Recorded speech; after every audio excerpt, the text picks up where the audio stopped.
Bénissons le Seigneur. Acte 5, 31. Eh bien, celui-là que vous avez exécuté, disent les apôtres aux chefs des Juifs, c'est lui que Dieu a exalté comme prince, comme sauveur, pour donner à Israël la conversion et le pardon des péchés. C'est quelque chose d'inédit que le pardon des péchés. Il y avait une purification rituelle prévue par la loi de Moïse, mais on savait bien que c'était purement rituel, les péchés demeuraient. Dieu seul pardonne les péchés. Eh bien, ce Dieu qui pardonne les péchés, dit Saint Pierre, il a donné un moyen, et ce moyen, c'est le Jésus que vous avez exécuté.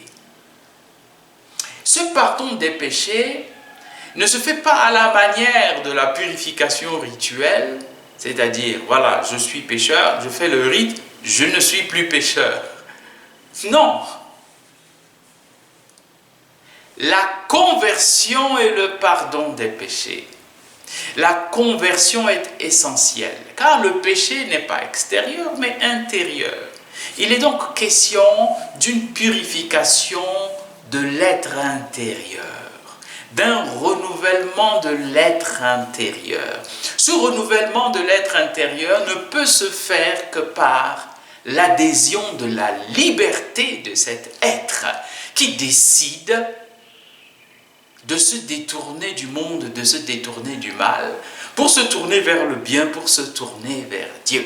C'est la aversio a mundo, conversio ad Deo. C'est la conversion. Et cela, Jean-Baptiste a donné un avant-goût. Convertissez-vous.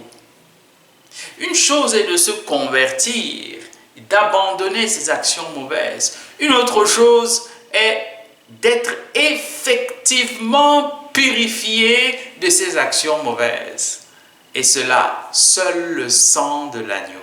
De cet agneau qui a été immolé, mis en croix, élevé comme le serpent de bronze a été élevé dans le désert,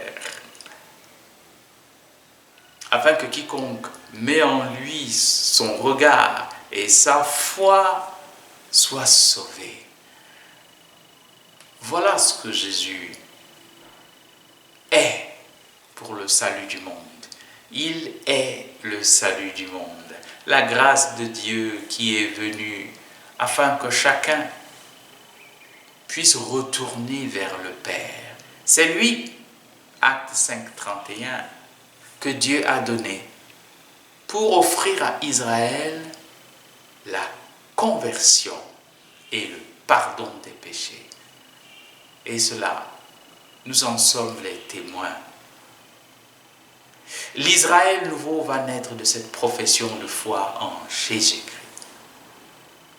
Car il est venu afin que tout homme qui croit en lui ait la vie éternelle. Bénissons le Seigneur.